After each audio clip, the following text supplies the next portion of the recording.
आदरणीय अध्यक्ष महोदय, सभी महिलाएं समक्ष बैठे एवं आदरणीय सभी बड़े, आप सभी से मैं परमिशन चाहूँगा अपनी बातों को रखने के लिए। अगर आपकी सहमति हो तो मैं आगे बढ़ूँ।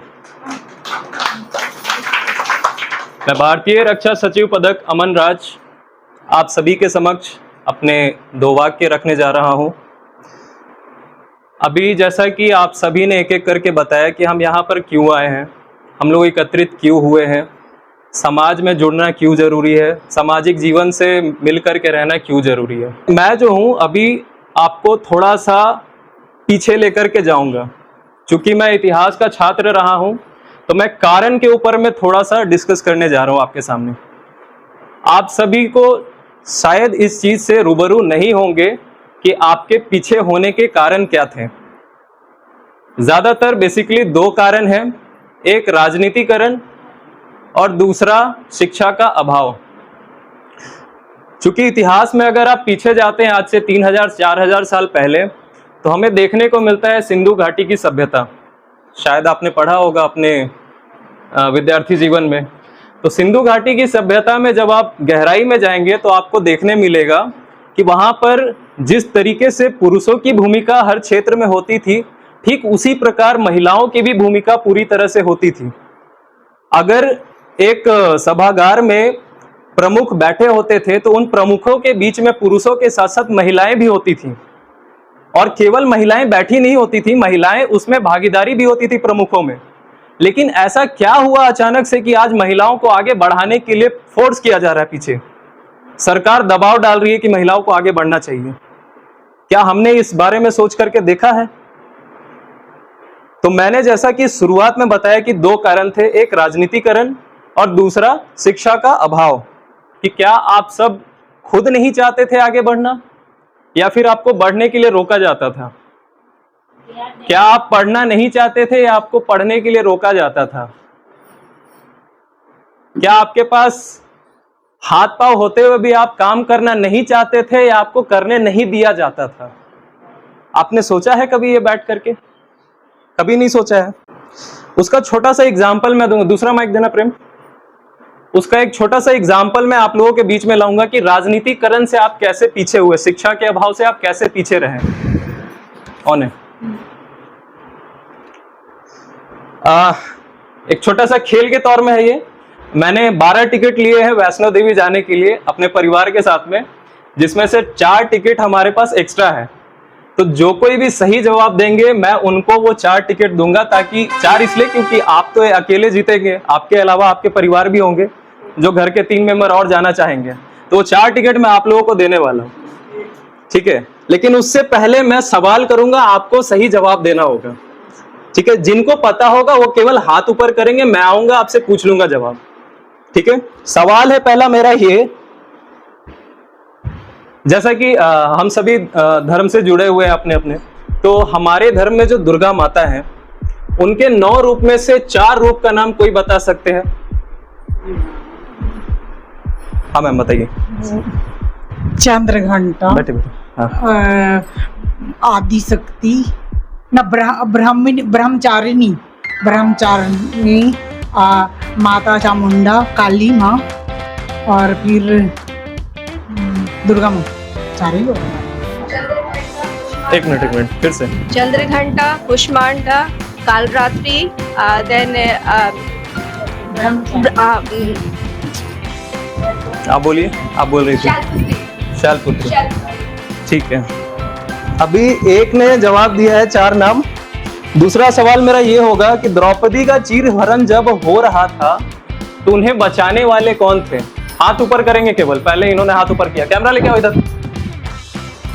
कृष्ण जी। कृष्ण जी। और कोई है जो बताना चाहेंगे? मैम आप। श्री कृष्ण जी। श्री कृष्ण जी, बहुत बढ़िया।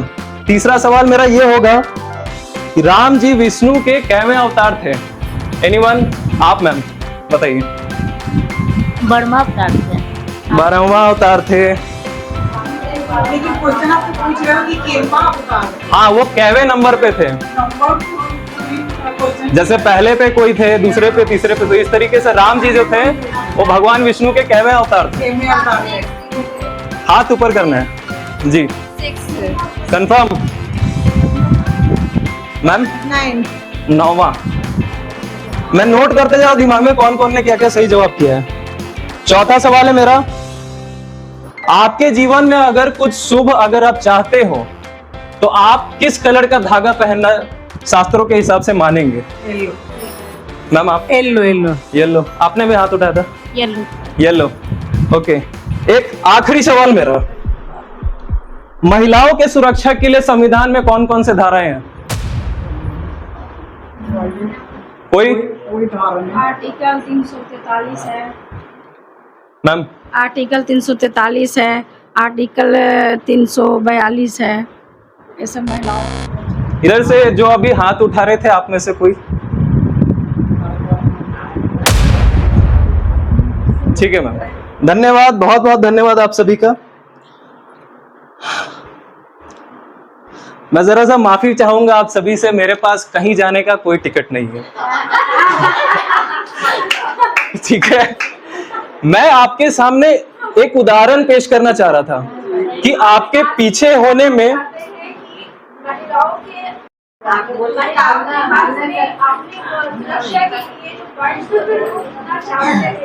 मैं वहां आ रहा हूं, मैं उस पॉइंट पे भी आ रहा हूं। मैं बेसिकली आपके सामने एक उदाहरण रखना चाह रहा था कि आप क्यों पीछे हो रहे हैं, किस कारण से आप पीछे हो रहे हैं। पहला कारण मैंने आपको क्या बताया था? राजनीतिकरण। दूसरा कारण मैंने क्या बताया आपको? शिक्षा का अभाव। ये दोनों ही वजह से महिलाएं जो है पीछे हो रहे हैं, क्योंकि शिक्षा का महत्व मैं अपने जीवन में बहुत से ऐसे महिलाओं को, बहुत से ऐसे स्त्रियों को देख करके सीखा हूं, खुद सीखा हूं, उनके जीवन के दिनचर्या को देखते हुए। मेरी खुद की एक बहन है जो कि जिसके माता पिता नहीं है, लेकिन वो 4 बहनों में से सबसे बड़ी है, और वो खुद की पढ़ाई कंप्लीट करके अपनी बहनों को पढ़ाई है, और पढ़ाने के बाद उनकी शादियां भी की है। अगर वो शिक्षित नहीं होती तो कौन देख रहा होता उसे? कोई नहीं देख रहा होता। अब कुछ लोग ये भी कहेंगे शुरू से, जैसे आप में से कई लोगों का ऐसा धारणा होगा कि हमारे तो किस्मत ही खराब है, हमारे तो हाथों के लकीरों में ही ये सब लिखा होता है। मैं आपको बता दूं कि श्रीमती शीतल देवी नाम की एक हमारी पैरा ओलंपिक की ब्रॉन्ज मेडलिस्ट रही है, जिन्होंने आर्चरी यानी कि तीर धनुष में ब्रॉन्ज मेडल लाया था भारत के लिए। क्या आपको पता है कि उनके पास हाथ नहीं है?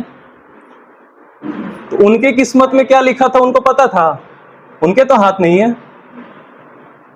तब तक आपकी किस्मत सही है जब तक आपके दोनों हाथ, दोनों पांव, दोनों आंख, सब चीज सलामत है। अगर ये बात वो कह रहे होते जिनके सलामती नहीं है तो थोड़ा ठीक भी लगता सुनने में। शुरुआत में अर्चना जी ने बताया कि हम लोग जब तक खुद से आगे नहीं बढ़ेंगे तो हमें सरकार कितना फोर्स करेगी। आपके लिए सरकार दे रही है कर, बेटी बचाओ बेटी पढ़ाओ, तरह तरह के चीजें आप तक पहुंचाई जा रही है, लेकिन हम लोग जब तक इच्छुक नहीं होंगे उस चीज को पाने के लिए तो हमको कैसे मिलेगा? हम तो फिर तो बाद में यही बोलेंगे कि सरकार ने हमें नहीं दिया, सरकार हमारे लिए काम नहीं कर रही है। जबकि गलती किसकी है? हमारी गलती है ना। हम नहीं निकलना चाहते हैं, हम नहीं बढ़ना चाहते हैं, तो सरासर गलती इसमें हमारी है। सुबह जब आप में से जब नीचे आकर के बैठी थी तो एक ने बहुत ही अच्छी लाइन कही थी, मैंने सुना था रूम में से, कि आने के लिए हमारे पास सिर्फ एक वजह काफी होता है, नहीं आने के लिए हम 1000 बहाना मार सकते हैं। शायद किसी ने कहा था आप में से, मैंने सुना था नीचे। तो ये बिल्कुल सही बात है। जब तक आप आएंगे नहीं, मैम को अभी एक एक करके वहां से उठा करके बुलाना पड़ रहा है। मैम का इसमें क्या फायदा है? 1 रुपए का फायदा है तो आप बताओ? मैम का कोई फायदा नहीं है। फायदा ये आपके लिए है। जब तक आप आगे नहीं बढ़ेंगे तब तक नहीं होगा। और भीमराव अंबेडकर साहब ने एक लाइन बोला था कि शिक्षा शेरनी का वह दूध है जो पिएगा वही दहाड़ेगा। अगर आप पी रहे हैं तो आप दहाड़ेंगे यहां खड़े होकर के।